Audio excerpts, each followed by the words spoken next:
Welcome back to Decades of Dominance. Ron and Joe. We're doing part three of our best ball draft, rounds 9 through 12. One quarterback, two running back, three wide, one tight end, one defense, one kicker, 20 total spots. So in the start of the ninth round, we had Darius Geis selected. The second spot in the ninth round, D.D. Westbrook, then Baker Mayfield, Mike Williams, Kerryon Johnson, and Sean at number 6. I took a pick that I really like here. Well, I like better than any of the other picks above it. Go ahead. Well, yeah, so it wasn't exactly my plan to pick my fifth running back in the ninth round, but when I was on the clock, I just could not see any player that was anywhere near the value of DeAndre Swift at this point in the draft.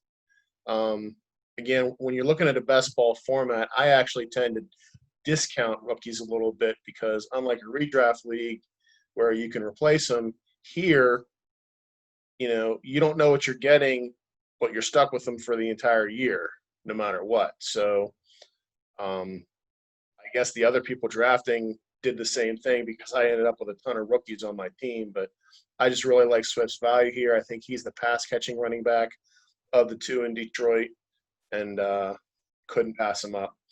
The other thing that we can't do in this league is make trades. So if this were a regular league, I would look to trade one of my 5 running backs to get a stronger quarterback or maybe some other position, but probably especially quarterback with the way that my team turned out. But I can't do that in this. So keep that in mind when you're drafting for best ball. Right. I like DeAndre Swift as a pick better than I like Kerryon Johnson here. Kerryon's hurt a lot.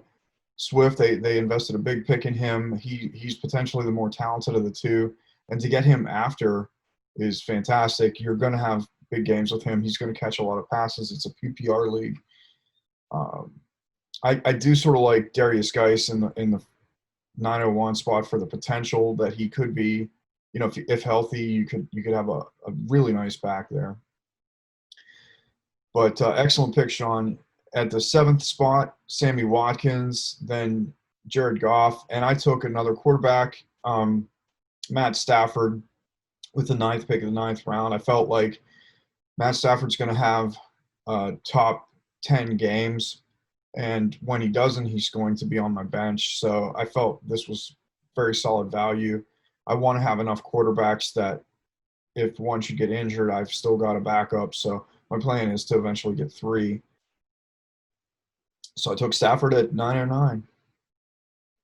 Yeah, I mean, that's a tremendous value for him there. Probably the pick I should have taken because I don't even have a single quarterback on my roster yet. But, I really like the value of Stafford there. And, Stafford was lights out last year. I mean, he was actually the number 2 quarterback behind only Lamar Jackson in points per game last year. So to get him this late in the draft, if he can come anywhere close to reproduce, that's excellent value. Then at the 10th spot, we had Tariq Cohen, then Ryan Tannehill. I like that pick as well. And finally, we're going to come down to my favorite pick in this round that wasn't one of ours, Hayden Hurst, Atlanta tight end. I think Hayden Hurst has the potential to skyrocket in the rankings this year due to position and opportunity, and he's taken Hooper's spot in Atlanta. So fantastic grab of a tight end in the 12th spot in the 9th round. Any final thoughts on round 9 before we move on to round 10? No, like you, I also like the Geis pick at the top and the Hurst pick at the end.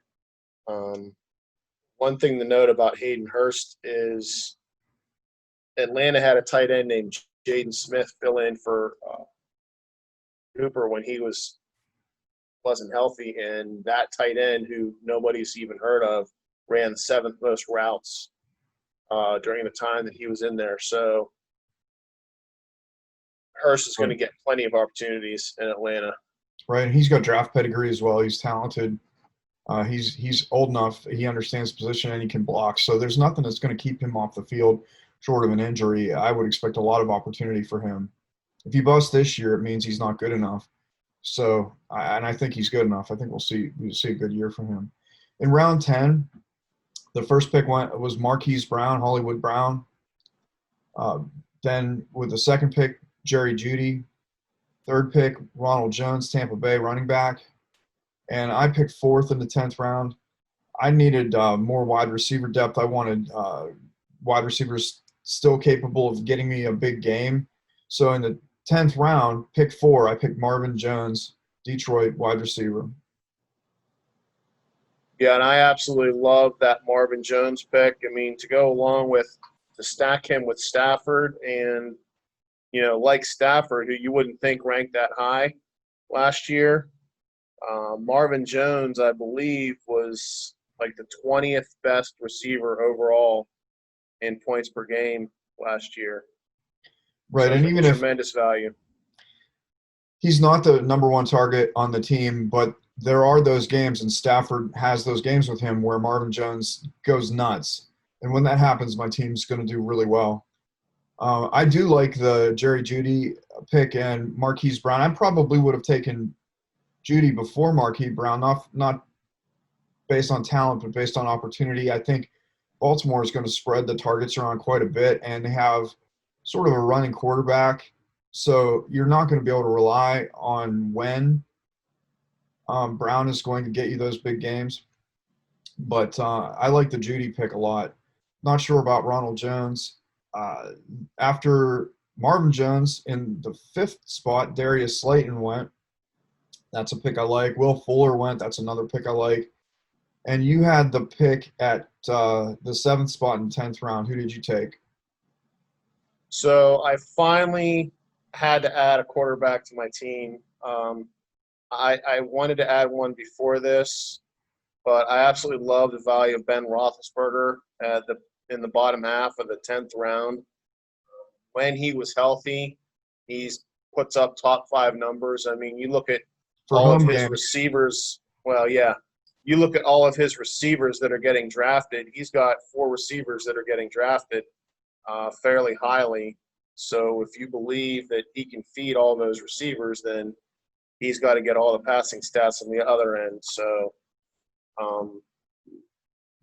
I would have much rather had him as my QB2 and had somebody else as my QB1, but hopefully what I lack in upper end quality in both quarterback and tight end, I make up for later in depth. I also do really like the Will Fuller pick. I think it's a coin flip. I probably do agree that it's probably going to be Cooks that's the number 1 receiver in Houston, but it could very well be Fuller. And even if he's not the number 1 receiver, Fuller has those boom games that you really like in this format.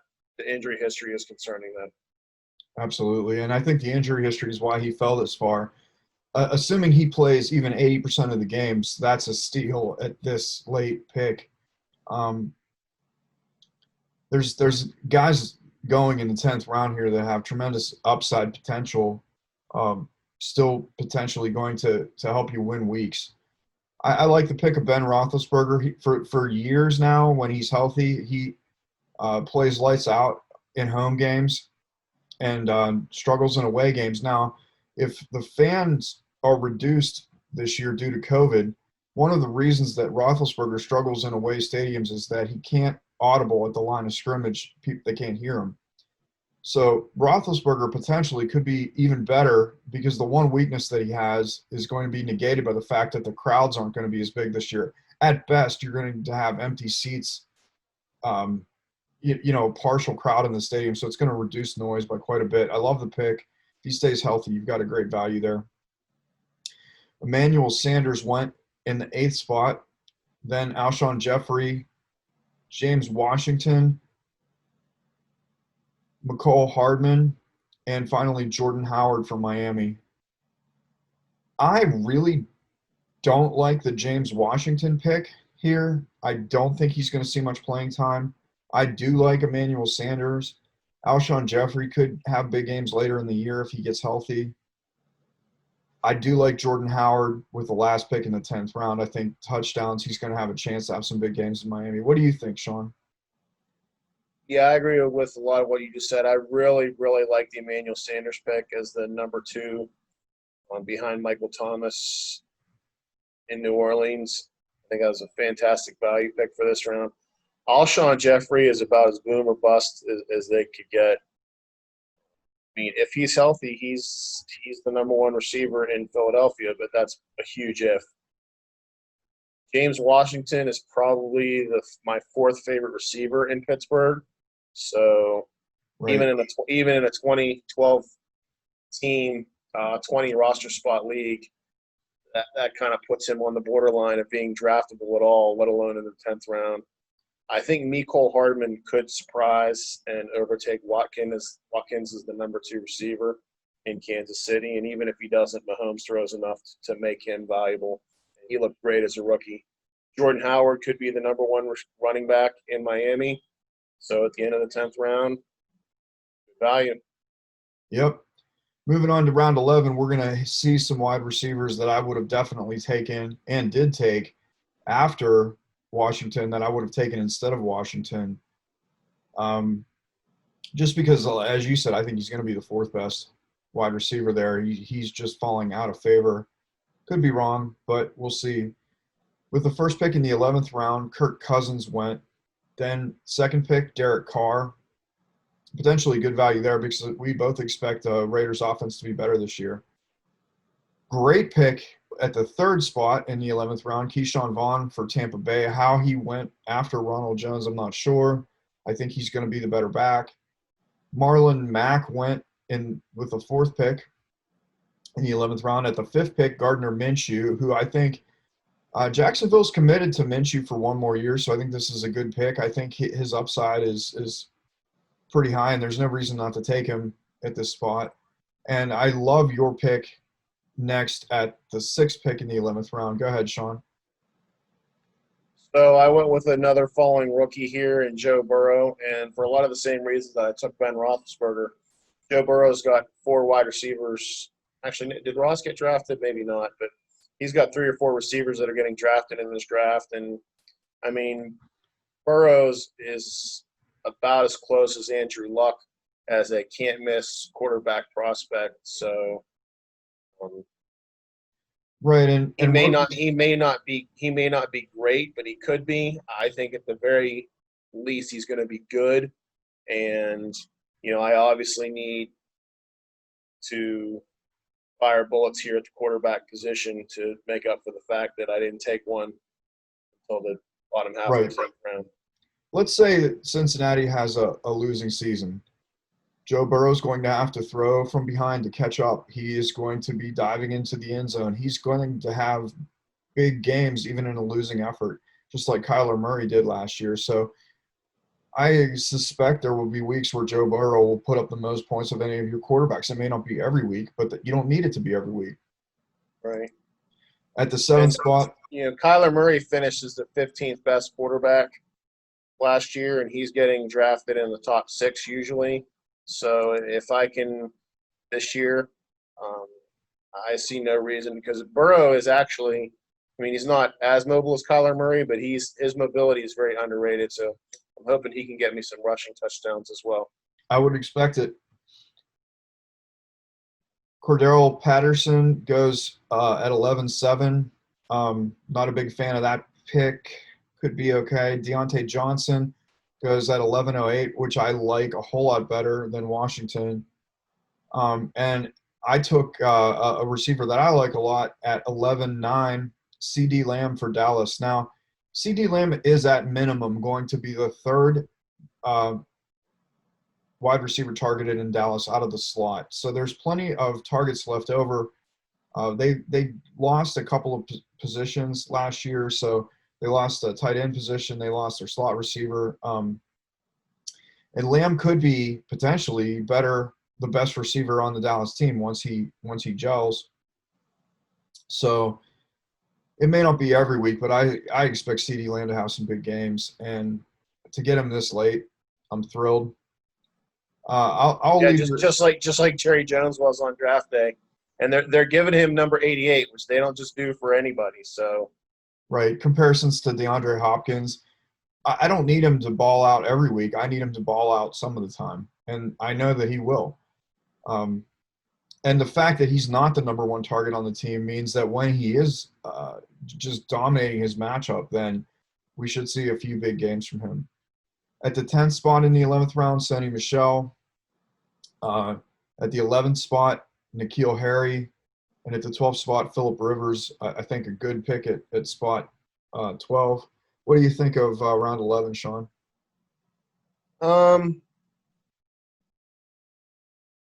I mean, you mentioned the Keyshawn Vaughn pick. I'm not as high on it at this point as you are. Like I said, it's harder in a best ball league where you can't make adjustments if guys don't turn out to be who you think they're going to be. So, Keyshawn Vaughn may very not well be the best back in Tampa. I mean, I don't dislike the pick at this point, but that's obviously why he lasted this long. Would you Cordell have taken Protestant, Ronald Jones I get before? that you're studying that again. Would you have taken Ronald Jones before him? No. Well, that's what happened here, so that's why I like the pick. Yeah, I mean, I don't think either of them are terrible picks at this point, but I don't think they're fantastic picks at this point either. I mean, there's a reason that they both lasted as long as they did. I do very much prefer Vaughn's upside, but again, I tend to. I know it doesn't look like it when you look at who I actually picked, but I tend to devalue rookies in leagues like this where if they're not who you think they are, you're stuck with them all year regardless. Right. The Cordero Patterson pick was just a complete waste. He hasn't shown the ability to do much of anything other than be a decent return guy and some gadget plays. I do absolutely love the Deontay Johnson pick. Probably my favorite pick in this round. Right. And Sonny Michel and N'Keal Harry, when we did this draft, it was prior to the Cam Newton acquisition. So we'll have to see what happens there. Cam Newton doesn't necessarily elevate wide receivers into the upper echelon because he throws a lot to the tight end. He rushes for a lot of touchdowns, but he may do some dump off passes to Sonny Michel, or James White could be more valuable because of it. So we'll see. I did like Philip Rivers. If you don't have any other comments, we'll move on to round 12. I was just going to say that I really like this swing at N'Keal Harry here at the end of the round. Philip Rivers, on the other hand, he just looked awful to me last year. And I'm not sure that going to a new team is going to all of a sudden bring his youth back. So we'll see. We're going to try to move through round 12 pretty quickly. The first spot in round 12 went to Robbie Anderson, Carolina's new acquisition. Then we see Josh Reynolds, LA Rams wide receiver, go with the second spot. Corey Davis goes in the third spot. And in the fourth spot in round 12, I took my third quarterback. I wanted to make sure that, if a quarterback is out due to COVID or injury, that I have somebody playing during the bye week, or, that I have an opportunity, if I have a injured quarterback in a bad week, that I have three quarterbacks just to fill that spot. There's no way to get waivers. So I took Drew Lock, Denver quarterback. Drew Lock has a lot more weapons this year. They're a year further along into the system, and he's shown that he can ball out. I don't expect him to have big weeks every week, but I do expect him to have big weeks sometimes, and that's all I need. Sean? Yeah, I really like the Drew Lock pick there.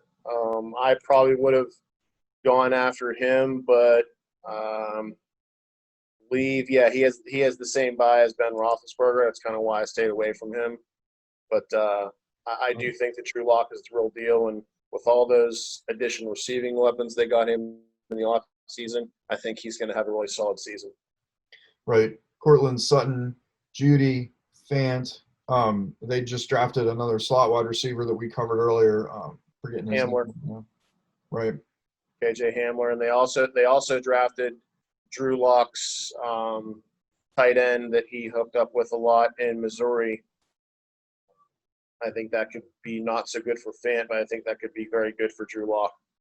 And the opportunity for dump off passes to Gordon and Lindsey still exists. So a lot of weapons for Lock, and we should see some scoring.